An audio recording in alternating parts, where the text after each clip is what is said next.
definitely squeaks. Look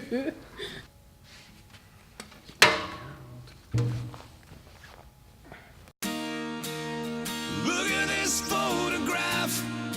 Every time I do, it makes me laugh. Instead of the never-ending slideshow that starts with awkward pictures of us as babies, and then like a Nickelback song that bleeds into a Green Day song, we decided to kind of do this video, be a little more interactive, and let you hear some of our story. So Brittany believes that her side and version of the story is the correct one, so she's going to tell it, and then I'm going to tell her when she's wrong. Because my version is always correct. That's not true. No. Well, okay, just go. Definitely Come is. on. Ed and I met through mutual friends. He would come and speak at different things that were happening at the church with the youth ministry. And a couple summer camps ago, we really connected. We kind of started goofing around at camp and just talking. And it was after that camp that we really just kind of hit it off. We ended up talking more through a group thread that we had with a couple of our friends.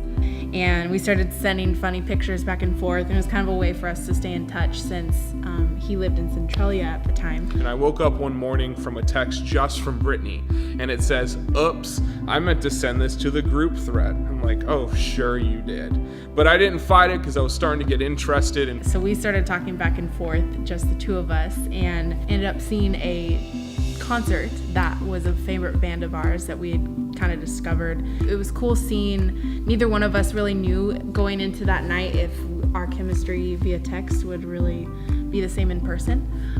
So that was big, kind of eye-opening for both of us, and we just had a great time. So I went down and he showed me his town, and he joked about being able to show me Centralia in about 5 minutes, and that was pretty much the case.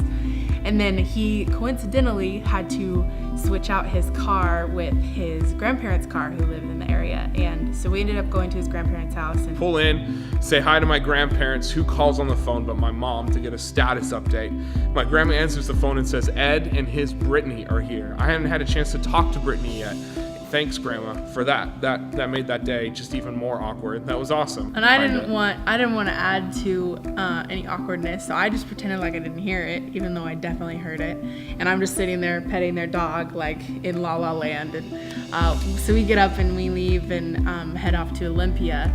I'm not kidding. I took Brittany to every coffee shop in Olympia that I knew of. And every time we went to a coffee shop, I was like, I'm going to ask her here. I'm going to ask her here. Before we know it, it's 8 p.m.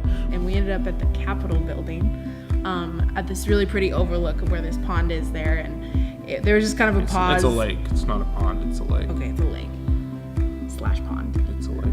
I'm running out of time. Brittany has to go home. I finally had to just say, hey, I have a question for you. And I start talking to her, and I'm talking, and I'm talking. So I kept talking, and I kept talking, and she literally said nothing. And I finally had to say, Okay. I finally had to say that I was feeling stupid because she wasn't saying anything. So I said, I'm going to stop talking now. He was saying all these nice things about me that I'd been waiting to hear and wondering if he felt. And so what girl is going to interrupt that? I mean, come on.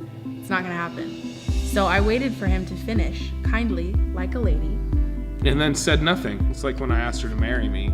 Her first statement was, "Are you serious?" Because you tricked me in making me think it was never going to come. And then after she said, "Are you serious?" she just stood there and stared at me for a while. And I finally had to say, "Hey, would you mind telling me yes or no so I can stand up again?"